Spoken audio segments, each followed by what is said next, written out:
Good morning students, welcome to Defolis online classes. कैसे हो students आप लोग? आई होप यू आप लोग बहुत अच्छे होंगे, बहुत अच्छी तरीके से पढ़ भी रहे होंगे और किसी भी तरीके से स्टडी में प्रॉब्लम्स नहीं आ रही होगी। और जो भी आपको चाहे इंग्लिश का, चाहे साइंस का, मैथ्स का वीडियो लेक्चर प्रोवाइड हो रहा होगा, आप लोग उसको देखना भी पर्टिकुलर टाइम के अकॉर्डिंग देख रहे होंगे। और जो जो आपको होमवर्क मिल रहा है उस होमवर्क को भी आप लोग कर रहे होंगे। जो भी जैसे मैंने अपनी नोट्स प्रोवाइड करा दिया है तो उस नोट्स को आप लोग राइट करके आप लोग लर्न कर रहे होंगे।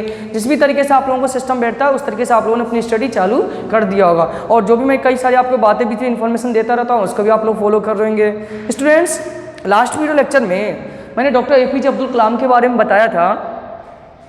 उनके बारे में मैंने काफ़ी बातें बताई थी और आपको काफ़ी सारी चीज़ें सीखने को मिली थी वहाँ पर उनके बारे में जानकर। कुछ बातें और भी मैं बताना था, कुछ उस समय टाइम नहीं था मेरे पास, मैं आपको कुछ अधूरी बातें रह के निकल गया था कि APJ अब्दुल कलाम से मैं उस दिन पेशेंस की बात कर रहा था, धैर्य की बात कर रहा था। जब तक हम लोगों में धैर्य नहीं रहेगा ना, जब तक हम लोगों में धैर्य नहीं रहेगा, हम क्यूरियोसिटी और धैर्य का रहना बहुत ज़रूरी है। एक स्टूडेंट के जीवन में क्यूरियोसिटी, जिज्ञासा और पेशेंस बहुत महत्वपूर्ण होता है। यदि वो इन दोनों को मैनेज करके चलता है ना तो आगे कभी भी असफलता उसके पीछे नहीं आती है, हमेशा सफल ही होगा। कोई घबराना नहीं है। पेशेंस मतलब अभी स्कूल खुलेंगे, देखिए आने वाले समय गाइडलाइन आ चुकी है, धीरे धीरे आप लोग कुछ ना कुछ होगा, स्कूल ओपन हो सकते हैं, संभावनाएं बन रही है। ये नहीं कि आप लोग जो मेहनत करो मेहनत बेकार हो जाएगी कि यार हम पढ़ रहे हैं कोई मतलब नहीं निकल रहा है, ऐसा कुछ भी नहीं होगा। कोई मेहनत कभी बेकार नहीं जाती है, वो किसी न किसी परिणाम के रूप में हमें मिलेगा ही। यदि आप लोग पढ़ रहे हो तो कई लाख बच्चों से आप आगे निकल चुके हो। कई लाख बच्चे भी बैठे हुए, सरकारी स्कूल के बच्चे बैठे हुए हैं, वो पढ़ाई नहीं कर रहे। कई प्राइवेट स्कूलों के बच्चे बैठे हुए जहाँ पर ऑनलाइन क्लासेस नहीं चल रही है, आप लोग उनसे काफ़ी आगे निकल। कई लाख बच्चों को आप लोगों ने पीछे छोड़ रखा है अभी। यदि आप लोग पढ़ रहे हो तो, नहीं पढ़ रहे हो तो उसका कोई इलाज नहीं है, तो आप लोग उन लाखों बच्चों की श्रेणी में आ जाओगे जो बैठे हुए हैं, गंवार हैं, उनकी श्रेणी में आ रहे हो। ठीक है, तो ये आपको चॉइस करना है कि आप किस कैटेगरी में आना चाह रहे हो। उसमें हमने अब्दुल कलाम जी के बारे में बोला था कि मैं एक बता रहा था कि उन्होंने जो एग्जामिनेशन वो पायलट बनना चाह रहे थे, उसमें फेल हो गए थे। तब जाके वो इसरो DRDO के कॉन्टैक्ट में आए, डॉक्टर होमी जहांगीर बाबा के कॉन्टैक्ट में आए और DRDO में गए, वहाँ से इसरो वगैरह में गए और भारत को एक महान वैज्ञानिक वहाँ से हमें मिला और एक अच्छा इंसान भी मिला जो सभी धर्मों को मानने वाला था। ठीक है, राष्ट्रपति भी आगे जाकर बने। राष्ट्रपति भी कैसे बने? किसी भी बिना पॉलिटिकल पार्टी के, बिना उसके वो निर्विरोध चुने गए थे और भारत के महामहिम पद पर उन्होंने सुशोभित हुए थे। उस पद की इन्होंने गरिमा बढ़ाई थी। और जो इनके जीवन का जो मुख्य उद्देश्य था, ये एक अच्छे शिक्षक के रूप में अपने आप को व्यक्त करना चाहते थे। जीवन के आखिरी क्षणों में मरते तक ही इन्होंने उस कर्तव्य को निभाया। और जब मौत हुई थी ना इनकी, तो उस समय ये स्पीच दे रहे थे IIM शिलांग में। IIM क्या होता है मैं आपको थोड़ा सा बता देता हूँ। ये बिजनेस मैनेजमेंट का एक इंस्टीट्यूट होता है जहाँ पर बिजनेस मैनेजमेंट के बारे में पढ़ाई करा जाती है। बहुत बड़ा इंस्टीट्यूट है IIM शिलांग, IIM हैदराबाद, कई जगह इंस्टीट्यूट है अपने इंडिया में। और वहाँ पर स्पीच दे रहे थे, स्टूडेंट को मोटिवेट कर रहे थे। अचानक कार्डियक अरेस्ट आया था और वहाँ पर इनकी डेथ हो गई थी। तो जो इनका जीवन का मूल ध्येय था, ये बोलते थे कि एक शिक्षक ही देश के उज्जवल भविष्य के लिए आगे बढ़ सकता है, बढ़ा सकता है देश को आगे। लेकिन मैं उन लाइनों को थोड़ा सा और इसमें चेंज करके बोलता हूँ। जो स्टूडेंट लाइफ होती है ना, वो ऐसी लाइफ होती है जो दोबारा कभी वापस नहीं आती। एक बार हमारे लाइफ से स्टूडेंट लाइफ चली गई तो दोबारा कभी लौट कर नहीं आने वाली है। और स्टूडेंट लाइफ एक ऐसा जिसको सभी जीते हैं, चाहे कोई कितना ही बड़ा ऑफिसर क्यों नहीं हो, वो स्टूडेंट लाइफ से गुजरेगा ही। इस लाइफ को सभी जीने की कोशिश करते हैं, कोई नहीं चाहेगा। कोई ऐसा नहीं होता जो सीधे जन्म लेते ही स्टूडेंट लाइफ को क्रॉस करके निकल जाएगा, चाहे हम आगे कुछ बने या नहीं बने। लेकिन एक स्टूडेंट सभी होते हैं, स्टूडेंट की पोस्ट पे सभी आते हैं। तो इस पोस्ट में हमें मिलती है स्टूडेंट, एक जीवन हमें जीना पड़ता है। ये बात है, हमें तो कितना इसको अरेंज कर पाते हैं, किसको इतना समझ पाते हैं। यदि आप इसको सही तरीके से यूटिलाइज करते हो, सही तरीके से इस टाइमों को आप यूज़ ले रहे हो, तो स्टूडेंट लाइफ से आप काफ़ी आगे निकल जाते हो। ठीक है, तो समझने की कोशिश करिएगा।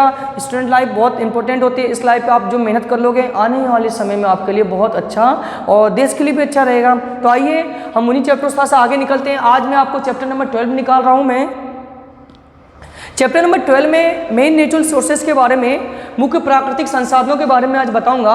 चैप्टर नंबर 18 आपका कंप्लीट हो चुका है, अच्छा चैप्टर था। चैप्टर नंबर 12 भी काफ़ी अच्छा है। आपको अपने मेन नेचुरल सोर्सेज के बारे में जानकारी मिलेगी कि हमारे प्रमुख प्राकृतिक संसाधन कौन कौन से थे।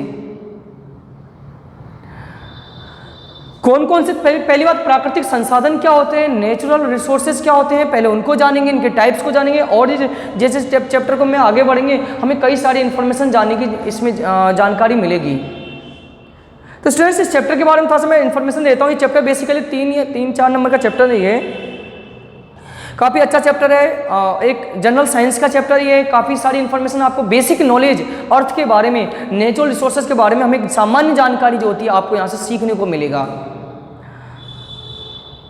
और चैप्टर नंबर 18 का नोट्स जल्दी आपको प्रोवाइड करा दिया जाएगा आने वाले समय में। ऐसा नहीं है कि वो मिलेगा नहीं, समय आते आपको मिल जाएगा। अब चैप्टर चालू करते हैं। आप लोग चैप्टर नंबर 12 निकालेगा और बुक में देखिएगा, मैं उसको रीड कर रहा हूँ, समझने की कोशिश करते हैं आप लोग भी। Every organism is surrounded by a variety of living organism and non-living environment। प्रत्येक जीवधारी अपने आसपास विविध प्रकार के जीवधारी तथा अजैविक वातावरण, वायु, प्रकाश, भूमि, जल, ताप आदि से घिरा होता है। These biotic and abiotic factor from the specific environment of the organism, man has tried to maintain harmony with nature science its emergence। ये जैविक और अजैविक घटक, जैविक समझे जो लिविंग है, अजैविक समझे जो नॉन लिविंग है, जीवधारियों के लिए पर्यावरण का निर्माण करते हैं। यदि बायोटिक और एबायोटिक कंपोनेंट मिल जाए ना तो एक एनवायरमेंट का फॉर्मेशन कर देंगे ये लोग।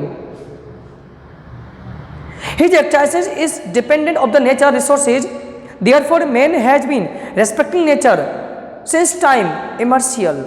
Unfortunately, in this last few years, there is seen an increased tendency of imprudent use of nature. Because of that, we are facing many bad effects in the form of natural climate such as food, drought, landslides, epidemic, earthquakes, tsunami, etc. मनुष्य उसका अस्तित्व बनाए रखने के लिए अपने उद्भव काल से इस प्रयास कर रहा है, सामंजस्य बनाने की कोशिश करता रहा है।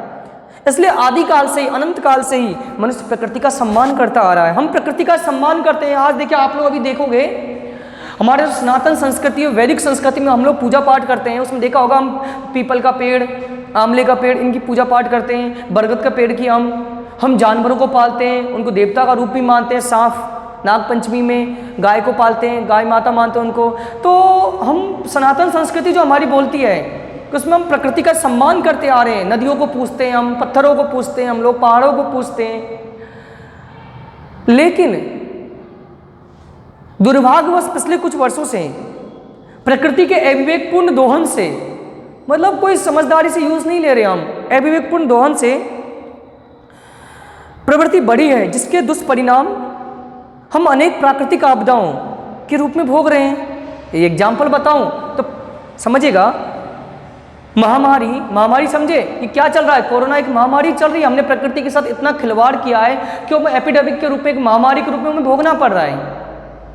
हम प्रकृति से इतना खिलवाड़ कर चुके हैं, उसकी बनाई हुई चीज़ों को हम छेड़ रहे हैं। जिस प्रकृति ने हमें बनाया है, हम उससे आगे बढ़ने को, हम चाहे कितना भी आगे निकल जाएं, हम प्रकृति को कभी नहीं हरा सकते। साइंस आज कितना भी बढ़ चुका है, साइंस आज कितना भी बढ़ चुका है, लेकिन वो प्रकृति को नहीं हरा सकता। क्या वो खाना, जो पेड़, जो क्या कहते हैं उसको, अनाज वगैरह होते हैं, क्या लैब में उगा सकते हैं हम? नहीं ना। हम उसी खेत पर डिपेंड है, उसी मिट्टी में से अनाज उगेगा, वही गाय हमें दूध देगी, वो इसी पेड़ से हमें फल प्राप्त होगा। चाहे साइंस में बोला ना कितना भी डेवलप हो जाए, हमें हवा ऑक्सीजन से ही मिलेगी। आप सिलेंडर लेके कितने समय तक जियोगे? आप ऑक्सीजन सिलेंडर लेके लगाए रखो, सिलेंडर खत्म, ऑक्सीजन का सिलेंडर खत्म, आपके पास ऑक्सीजन की कमी हो जाएगी। लेकिन हमें नेचर से जो ऑक्सीजन मिल रहा है ये कभी कम नहीं होता। जमीन का पानी, क्या आप पानी बना सकते हो? नहीं ना। कितना पानी बनाओगे आप लैब में? लेकिन जमीन से हमें खूब पानी मिल रहा है, जमीन के नीचे से। तो नेचर की चीज़ हमें, सनलाइट सबसे बड़ा सोर्सेज है, उससे बड़ा सोर्सेज कोई साइंस आज तक देख ही नहीं पाया है। हम लैब में कोई एनर्जी का सोर्सेज नहीं बना सकते। सन हमारा सबसे बड़ा नेचुरल एनर्जी सोर्सेज है। तो एक बात है कि हम प्रकृति का यदि नुकसान करेंगे तो भूकंप के रूप में, महामारी के रूप में, सुनामी के रूप में, भूस्खलन, बाढ़, सूखा आदि के रूप में उसके परिणाम भी देखना पड़ेगा। कहते हैं किसी को परेशान करेंगे तो गुस्सा भी होगा, यही ज़्यादा उसकी अति कर दिया हमने तो एक बार में हमें जवाब भी देगा। ऐसी प्रकृति भी हमें जवाब देती है समय समय पर, कई रूपों में। In ancient Indian culture, now to the Vedic period, our ancestors gave excessive importance of nature, they believe in the concept of panch tattva, sun, sky, earth, water, fire. किंतु प्राचीन भारतीय संस्कृति में झांकने पर हमें पता चलता है कि हम वैदिक काल से ही ऋषि मुनियों ने प्रकृति को अधिक महत्व दिया है।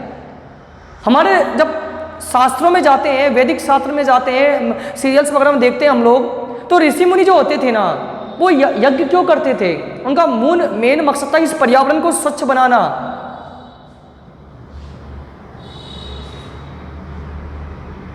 पंच tattva, sun, sky, earth, after sky and worship this tattva like God, they explain the significance of nature to mankinds. वन, सूर्य, पृथ्वी, आकाश आदि को देवतुल्य माना गया है। हम देवता का रूप मानते हैं इनको। पूजा अर्चना की परंपरा डालकर मनुष्य को उसका महत्व समझाया गया है। मनुष्य को वैदिक शास्त्रों में उनका महत्व समझाने की कोशिश की गई कि हमारे लिए पानी कितना महत्वपूर्ण है, आकाश कितना महत्वपूर्ण है, हवा कितना महत्वपूर्ण है, हमारे लिए अग्नि कितनी महत्वपूर्ण है। तो एक तरीका अलग है, हम उसको धार्मिक आस्था मानकर हम उसका सम्मान करते हैं, उसके महत्व को समझने की कोशिश करते हैं। लेकिन आज के मनुष्य ने इन सब चीज़ों को नकार दिया है। वो एक ढोंगी, एक पाखंडी इन सब चीज़ों को मानता है और समय परिणाम स्वरूप उसका परिणाम भी वो भुगत रहा है। कई सारी बीमारियां हो रही है, कई सारी प्राकृतिक आपदाएं घटित हो रही है। क्या है? ये सब उसी चीज़ों का परिणाम है। तो हमें विश्वास रखना है, न कि अंधविश्वास करना है। स्टूडेंट्स, ये हमारे नेचुरल रिसोर्सेज का मैंने आपको स्टूडेंट्स इंट्रोडक्शन दिया। नेक्स्ट वीडियो लेक्चर में मैं इससे आपको आगे बताऊंगा। और आप लोग पढ़ाई कंटिन्यू करिए। आप लोग गाइडलाइन भी पढ़ी होगी, गवर्नमेंट की गाइडलाइन आ चुकी है। आने वाले समय में स्कूल खुलने की प्रोबेबिलिटी बहुत बढ़ती जा रही है। तो आप लोग उसी के हिसाब से अभी तक जिन बच्चों ने स्टडी चालू नहीं की है, वो लोग अपनी स्टडी को कंटिन्यू करिए। ठीक है स्टूडेंट? तो thank you students, thank you for watching this video and attend this session. Thank you.